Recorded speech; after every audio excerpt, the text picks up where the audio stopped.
Caitlin Clark is a pawn in other people's games, says Fever coach Stephanie White. 3 days after the Indiana Fever's season ended with a loss in the WNBA semifinals, coach Stephanie White appeared on sports radio show Query and Company with some strong words of support for her injured star player Caitlin Clark, whose name has been swirling amid the league's contentious collective bargaining agreement with its Players Association. "I hate it all for Caitlin.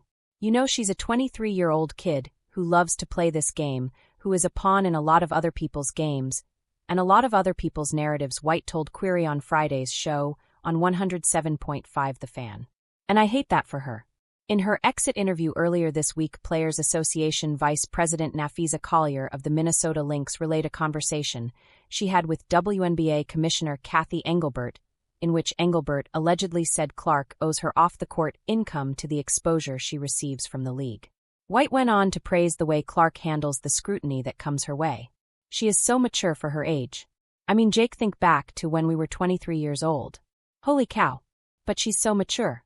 She has people in her corner, and people that can help her," White said. "She gets it.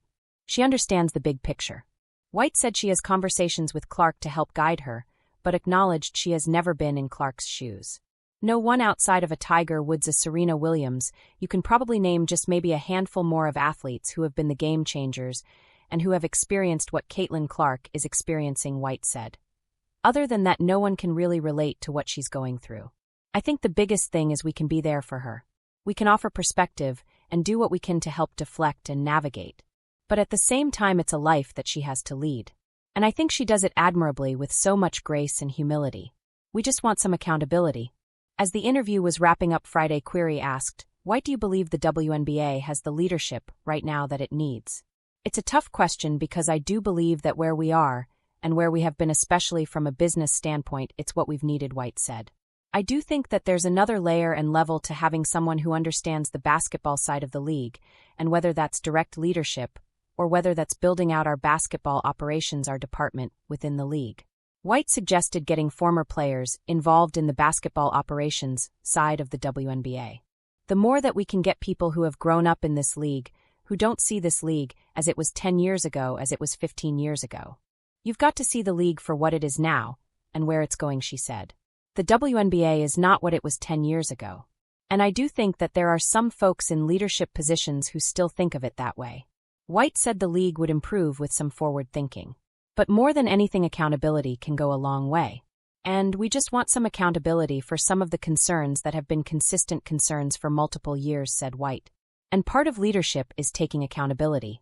Part of leadership is owning how we move the needle. Part of leadership is not just recognizing the people who are part of this league, but empowering and embracing and understanding what they bring. And your employees are your number one asset. We are at a pivotal moment. We are at a time where all things have to be considered, and where multiple truths do exist, certainly. I think that sometimes right now in our country and in our world we forget that multiple truths can exist. But we are at that point to begin to have these very hard conversations about what it looks like moving forward.